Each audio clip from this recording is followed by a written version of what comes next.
Forcer sur sa voix. 5 signes à surveiller. C'est parti.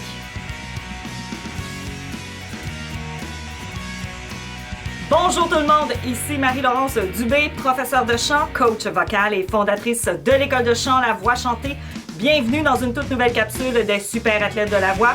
Aujourd'hui, une vidéo très importante parce que je vais vous nommer les 5 signes qui prouvent que vous forcez sur votre voix. Juste avant de commencer, je vous invite à vous abonner à ma chaîne. Bien sûr, abonnez-vous, cliquez sur le bouton juste en dessous de la vidéo et bien sûr, aimez cette vidéo pour revenir voir cette capsule très importante. Si vous avez envie de découvrir votre voix, de connaître vos forces et ce que vous devez travailler dans votre voix, il y a le bilan vocal avec moi en ligne. Rendez-vous sur écoleLavoixchantée.com pour toutes les informations. Le premier signe, c'est la fatigue vocale. Si vous venez tout juste de chanter et que vous ressentez déjà une fatigue au niveau de la voix, au niveau de votre corps, au niveau de votre voix, forcer sur sa voix nous amène souvent à pousser notre voix à l'extrême, à la limite. Plus vous forcez, plus vous allez ressentir de la fatigue vocale. Et si vous forcez sur votre voix pour chanter une note, ça, c'est déjà un signe que vous forcez.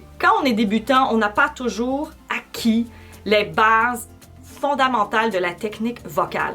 On est en train de les travailler avec notre professeur. On n'a pas, en tant que débutant, acquis toute la technique. Ce n'est pas une seconde nature. Comme par exemple, les chanteurs avancés professionnels ont déjà acquis une certaine base et c'est devenu comme une seconde nature appliquer la technique vocale. Voilà pourquoi c'est plus difficile pour un débutant parce que instinctivement, le corps veut pousser. Mais lorsqu'on applique la technique vocale pour chanter en résonance, là, c'est la clé. C'est la clé pour ne plus forcer sur sa voix, c'est de chanter en résonance et non en poussant au niveau de la gorge. Le deuxième signe est évident lorsqu'on se regarde chanter. Plus vous ressentez de tension au niveau du cou, des épaules, de la mâchoire, du visage, on voit vraiment visuellement ici, yeah! C'est sûr et certain que votre voix ne sera pas libre. Ce qui m'amène à parler. Troisième signe, le son de votre voix n'est pas très joli, n'est pas beau, ne résonne pas. On sent qu'il y a une légère tension au niveau vocal. Il y a vraiment une différence entre j'entends ma voix et j'écoute vraiment le son de ma voix.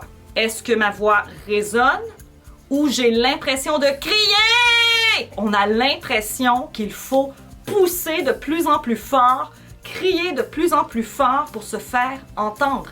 Et ça, c'est la pire chose que l'on peut faire, surtout pour ceux et celles qui font partie d'un groupe de musique ou même d'une chorale.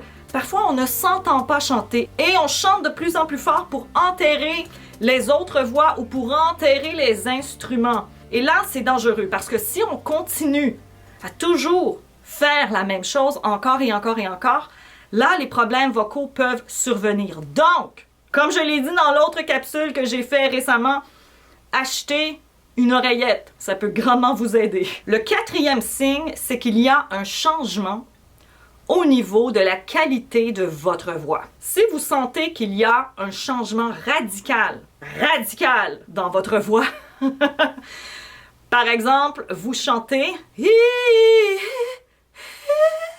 ça c'est tout de suite rendez-vous chez l'ORL. Lorsqu'on force, ce n'est pas nécessairement sur le moment qu'on ressent.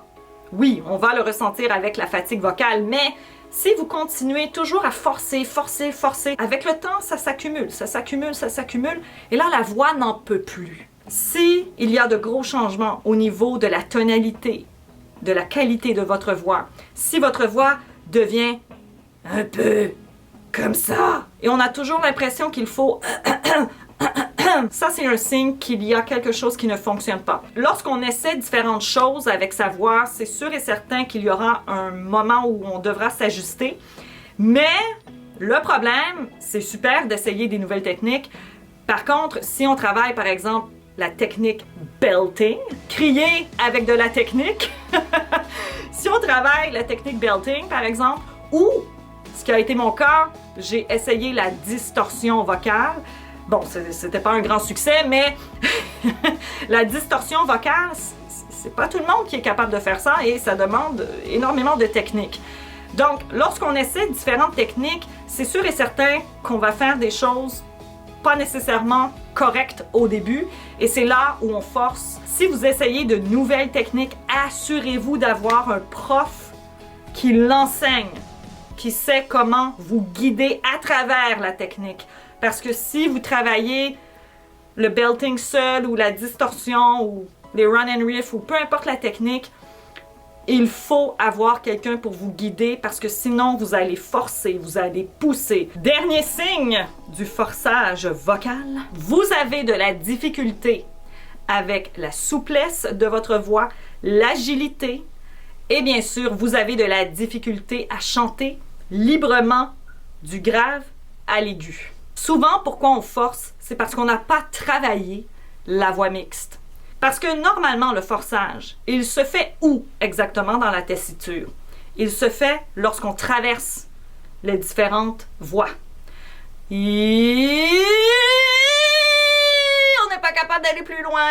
Le glissando, c'est un exercice à travailler absolument pour maîtriser votre voix et apprendre à ne plus forcer sur votre voix. Pourquoi il est fatal cet exercice? C'est parce que on va commencer l'exercice souvent avec la note la plus grave de notre tessiture et on va monter, on va glisser jusqu'à la note la plus aiguë de notre tessiture. Pourquoi les gens ne sont pas capables de traverser le médium, donc la voix mixte?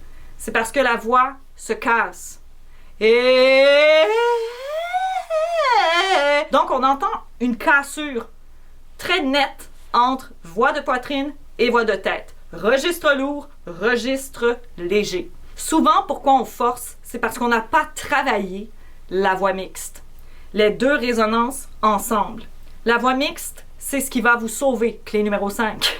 Dans ma méthode Belle Voix, il y a plus de 100 exercices pour maîtriser votre voix afin de ne plus forcer, de ne plus fatiguer votre voix.